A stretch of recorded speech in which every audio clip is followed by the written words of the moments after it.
ابو ہریرہ رضی اللہ عنہ سے مروی ہے کہ آپ صلی اللہ علیہ وسلم نے ایک مریض کی عیادت میں آپ صلی اللہ علیہ وسلم کے ساتھ ابو ہریرہ رضی اللہ عنہ تھے۔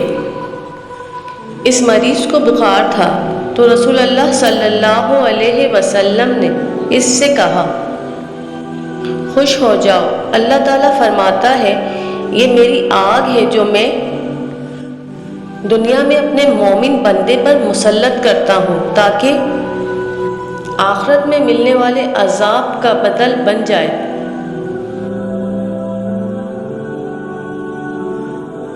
ام العلا رضی اللہ عنہا کہتی ہیں کہ رسول اللہ صلی اللہ علیہ وسلم نے میری عیادت کی، میں بیمار تھی۔ آپ صلی اللہ علیہ وسلم نے فرمایا، خوش ہو جاؤ ام العلا، کیونکہ مومن کی بیماری کی وجہ سے اللہ تعالیٰ اس کی خطائیں معاف کر دیتا ہے، جس طرح آگ سونے اور چاندی کا میل صاف کر دیتی ہے۔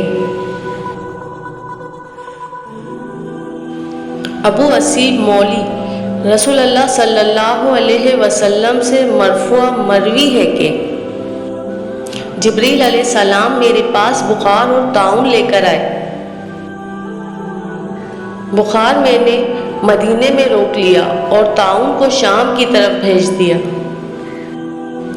طاعون میری امت کے لیے شہادت اور رحمت ہے، جبکہ کافروں کے لیے عذاب ہے۔ ابو ہریرہ رضی اللہ عنہ سے مروی ہے کہ نبی صلی اللہ علیہ وسلم نے فرمایا، جب مومن کی موت کا وقت آتا ہے تو رحمت کے فرشتے اس کے پاس سفید ریشمی کپڑا لے کر آتے ہیں اور کہتے ہیں، اے نیک روح، باہر نکلو، تم اس سے راضی ہو اور وہ تم سے راضی ہو چکا ہے۔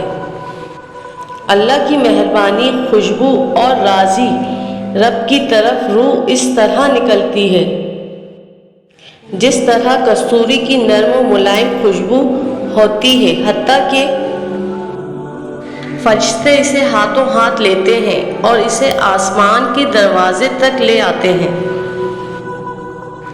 فرشتے کہتے ہیں، کتنی عمدہ خوشبو ہے جو زمین سے آ رہی ہے۔ پھر اسے مومنین کی روحوں میں لے آتے ہیں۔ تم اپنے مسافر دوست کی آمد سے جتنا خوش ہوتے ہو وہ اس سے بھی زیادہ خوش ہوتے ہیں اور اس سے سوال کرتے ہیں، فلاں کا کیا حال ہے، فلاں کا کیا بنا؟ وہ کہتے ہیں، اسے چھوڑ دو، کیونکہ وہ دنیا کی پریشانی میں تھا۔ جب وہ یہ کہتا ہے کہ کیا وہ تمہارے پاس نہیں آیا؟ تو وہ کہتے ہیں، اسے اس کی ماں جائے پناہ وہاویہ کی طرف لے جایا گیا۔ اور جب کافر کی موت کا وقت آتا ہے تو عذاب کے فرشتے ٹاٹ لے کر اس کے پاس آتے ہیں اور کہتے ہیں، یہ تیرے لیے بھی ناتواری کا باعث ہے اور تجھ پر اللہ تعالیٰ کا غصہ ہے، اللہ عز و جل کے عذاب کی طرف نکل۔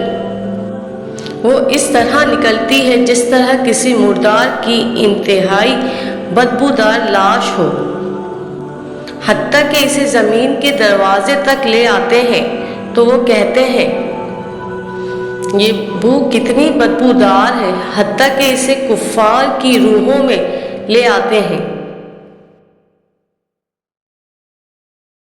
حدیث کو لازمی لائک اور شیئر کیا کریں۔